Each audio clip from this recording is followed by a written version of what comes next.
Ladies, gentlemen, boys and girls, welcome back to the ADAC SimRacing Expo 2023. The next segment is all about coaching from Rennwelten coaching themselves. And luckily, you don't have to listen to me talk about it. Can I welcome to the stage then, David Mitchell.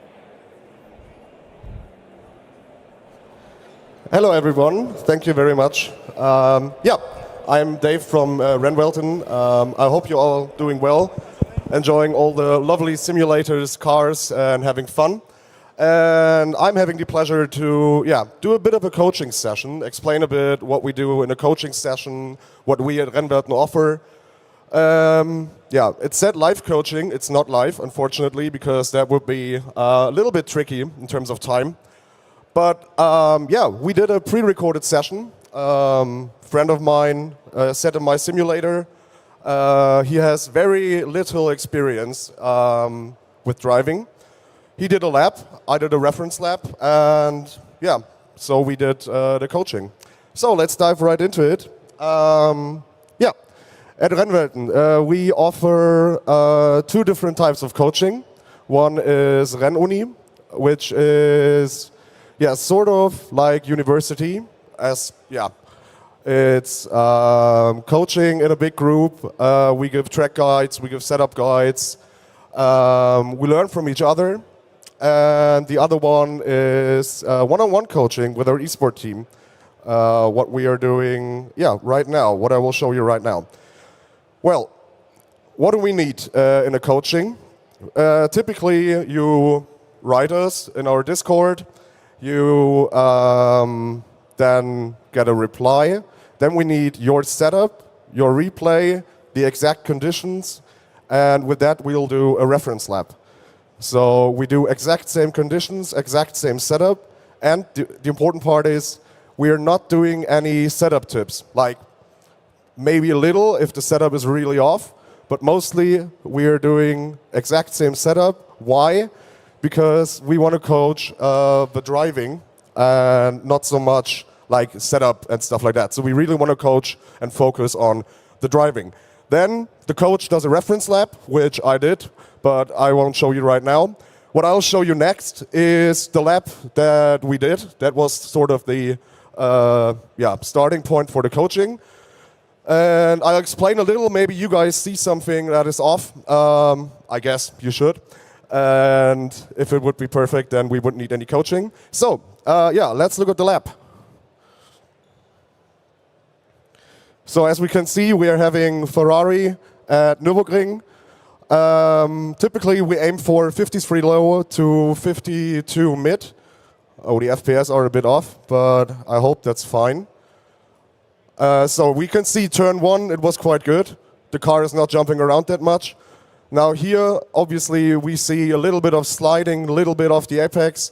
Now here, very late into the turn, not really hooking up the apex. That turn was fine.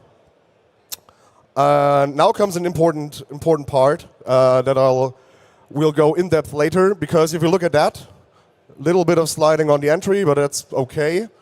Now here, hooking up the apex, looking good so far. But we will look at that later with telemetry to see that turn actually was very far off, like 6 to 7 tenths, even though it didn't look like it. Here, again, a little bit off the apex, nothing too bad.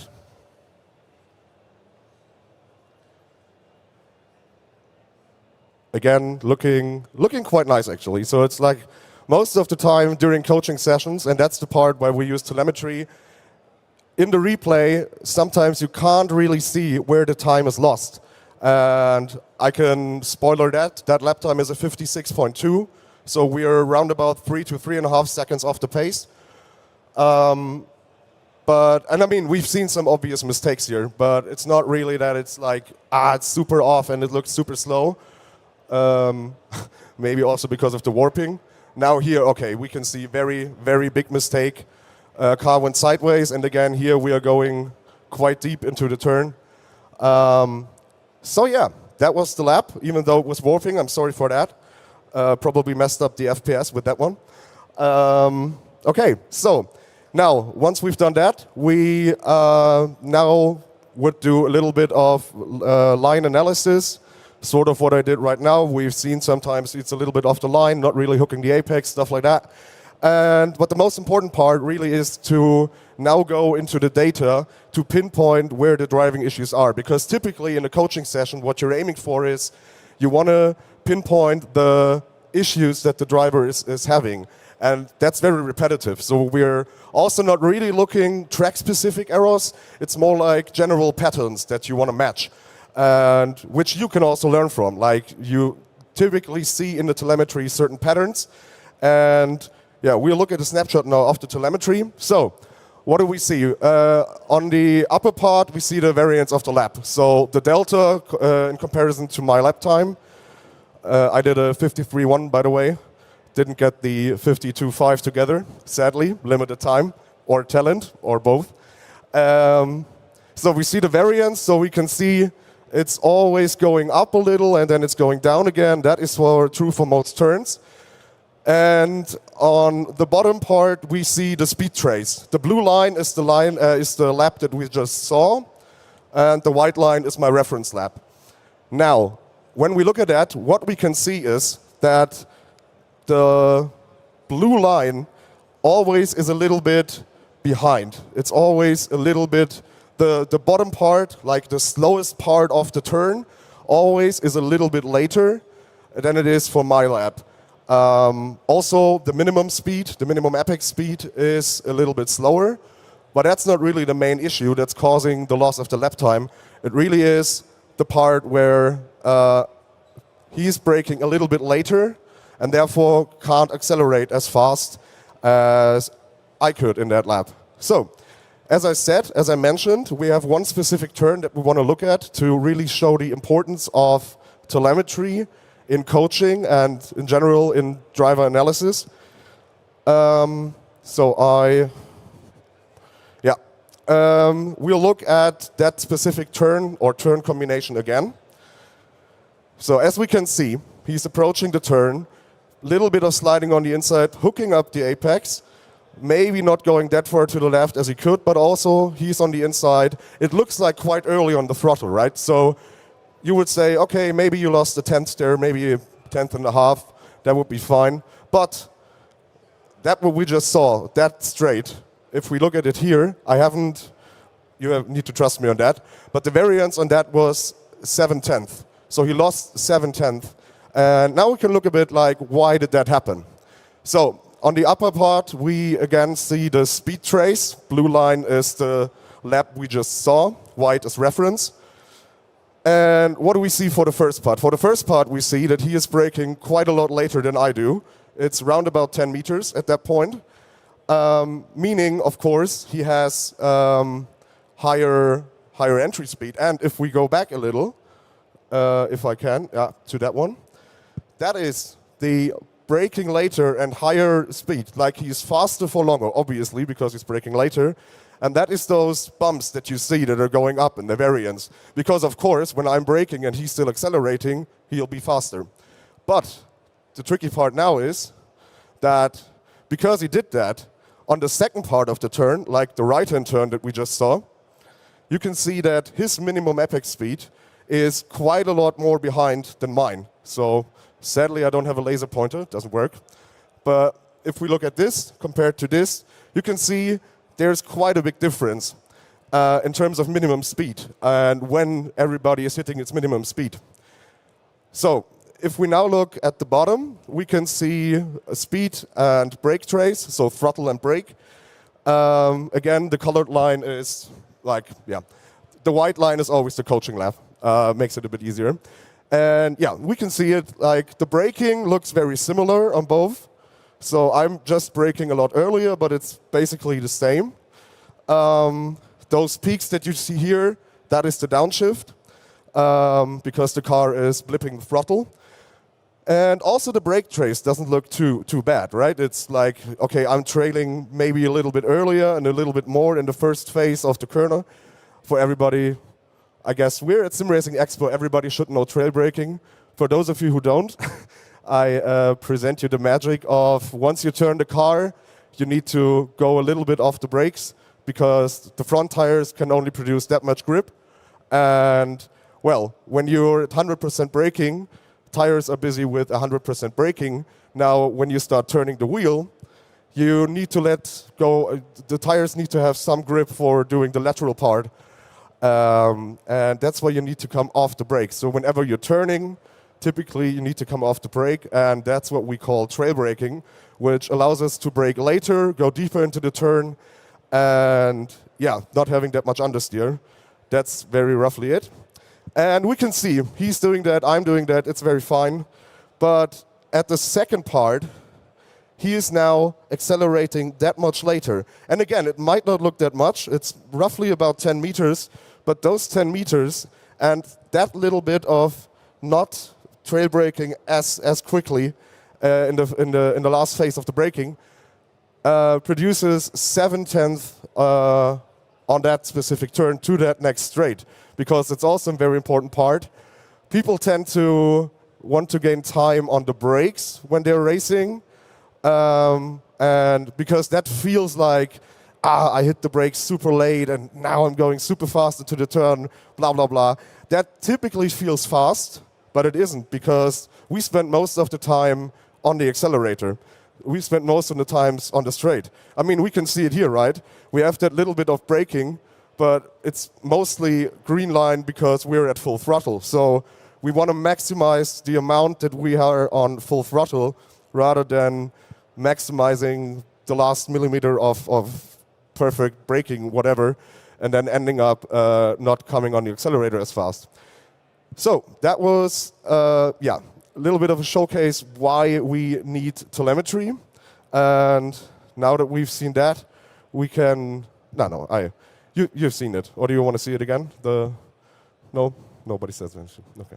So, next part, we, if I go back, now, when we look at the last part of the lap, obviously you can see very, very big variance. We've also seen that, that was really messed up. And again, on the throttle and, on the speed trace, we can see apex is a little bit later. The minimum speed is quite a lot slower. He also had a bit of an oversteer moment. And yeah, we identify a very big variance in that. So we dive into that. So here comes the turn, braking, turning in, losing the car a little bit. All right, exit was halfway fine, and then again, braking too late. So for the last turn, obviously you can see, and you can see it without telemetry, obviously, that was just way too deep into the turn, so way too late on the brakes. For the first part, we got that little bit of oversteer on the entry. Again, quite hard to spot with the replay why that happens. So we dive in again. Now I present you another fancy line, the steering angle, which also is very helpful. Usually you have all those things in Motec all at once, but on stage it's not possible, so I had to do the screenshot thing. So when we look at that, here, braking totally fine. We're both braking at the exact same time. And now on the lap we just saw, you can see that he is now starting to trail brake. Like if we look at the bottom, we are starting to steer a little bit. Also, we are quite fast. It's quite the fastest part of the track. We start to steer a little bit, and he's coming off the brakes, which a few moments ago I told you is the right thing to do. In this case, however, once we come off the brakes and we start to turn, the tires obviously have close to ideal grip. So the car will do the turning, but we are also still under heavy braking. So the car is pitching forward, meaning that we have more aero load on the front because we are doing GT3 cars. So obviously we are very aero sensitive. So we have high speeds, quite a lot of load on the front. And he is asking the tires to do that turning and is coming off the brakes. What is happening? The front is gripping up, the rear can't cope with it, and he's losing the car. So he has this counter-steering moment that we see right here. And that's why it's like there isn't that formula of how you go fast in every situation, because what I did here, I started turning, but I stayed full on the brakes. Why did I do that? I just want to induce some understeer in the front tires, because if I would come off, the rear wouldn't cope with it, so I have to induce some sort of understeer with that braking. So yeah, then obviously we see a little bit of an error, as we've seen. So he's losing a little bit on the exit, of course, because he had this oversteering moment. Also looking at the speed trace again, now his minimum speed is again a lot later and also a lot slower. Now for the second part, that's where it's get really confusing in terms of the lines. But what we see is my white line is going up. He is still full on power, no problem at all. Like it's, I guess, 17 meters or something, the difference between our braking points, which then obviously leads to quite a late moment where you can go on the accelerator again. You can see that on the green line. Like he is a lot later on full throttle. I had this little moment where I had to lift a little, but it's fine. So yeah, and you also see like on the steering inputs, you can see that that turn was pretty messed up. So that is how we would go through every turn or most of the turns during a coaching. If you remember the variance graph, we had all those little peaks and then the graph is going down again. So we would go through that turn by turn. And then how do we conclude? What do we do? Typically we try to give feedback of what should be improved. And that on that lap or on that specific coaching, the main feedback would be too late on the brakes. So start to brake earlier, which is tricky, but it's those habits, those patterns that you need to break through to ultimately become faster. And mostly it's like everybody is going through the same patterns. So at some point in your sim racing career, you will have those things where, oh, I'm too late on the brakes. I'm too late on the brakes. I'm not trail braking. I'm overdriving the car. And you really need to break those habits. And that's why it's also very important to start it maybe, you can't start too early with coaching, I'd say. Because the guy who did the lap, he has like 40 hours of experience maybe in ACC. So for that, it was quite a decent lap. But it's good to break those habits quite early, because if you try to do it by yourself, obviously you can do it. Maybe it takes a lot more time, or you don't know what you're doing wrong, and then you're manifesting it in your brain, right? Your brain is then sort of hard-coded, hardwired to it to always drive that way, and then you're wondering why people around you are, I don't know, half a second faster maybe. And so that's why we, try to do with those coachings. Again, we at Rennwelten, we offer one-on-one coachings with our esport team. You can just join our Discord, write a message, and then you'll get a coaching. We also do group coachings, track guides, setup guides, blah, blah, blah. So all this other stuff that's also very important. We do that, and that's it. Thank you very much.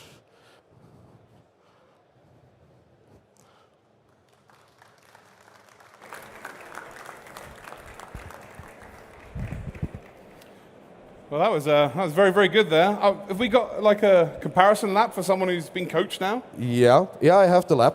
I can show you. It's I guess 55.6. So we have 0.6 of an improvement in, I don't know, 20 laps after the coaching. So, and it's gone. Oh no. Well, it would appear we don't have a comparison. There we go. I would have, but now the presentation has ended. Oh well, then you have to believe me.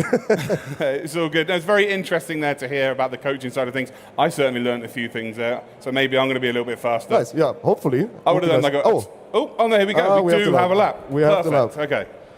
There we are. I hope. Yeah. So that's the improved lap. And we'll see a few improvements, like turn 1, a lot more on the outside on entry, so he can carry more speed early on the accelerator. Turn 2, we will also see hooking the apex more nicely. Turn 3, I can spoiler that. That was still too late on the brakes. But that's also a thing, right? It's like if you do coaching, and then you can't expect to just get back in the car and are like, oh, nice, now I'm a second faster, because it takes time, right? It's like if you did something wrong for 300 hours of driving, it won't just magically disappear. You need to work on that. But yeah, it was a lot better, like a lot earlier on the accelerator here, even though the line looked pretty much the same, so a lot less time was there. And that was after, I don't know, maybe 20 laps or something after the coaching. Again, we can see Apex hooked a lot more nicely. So, and if you're then working on it and repeating it, training yourself, and really be sort of senseful with your driving, like always think about what you're doing and not just simply drive, that can really help to improve what you're doing behind the wheel. Here a little bit off the apex, there's a bit of time left, and there as well, too much on the inside. So we could go through this on and on again, and yeah, find the lap time ultimately. So yeah, also here, a lot better through there, no oversteer, and still a little bit off the apex. Was a bit scared maybe about the rotation of the car there. But yeah, quite an improvement after a few laps, so it worked. Very clearly, it's a smoother lap, right? Hitting the brakes a little bit earlier and just, you know, taking your time with it. It looked like the first lap was very, very rushed. Yeah, absolutely, absolutely. And you're absolutely right about how hot it is here. Oh, it's very warm. Yeah, it's very warm. But thank you very much for your time, David. Hopefully you've all enjoyed that. Let's give David a nice round of applause, please. Thank you very much. Thank you. Well done, mate. Enjoy the SimExpo and come to Rennwelten. So that is the end of this segment then. In about 40 minutes, we're going to have another segment with Suelia Almeida talking about his new book, the Motor Racing Book. So make sure you're back here for 1 p.m. local time for that one.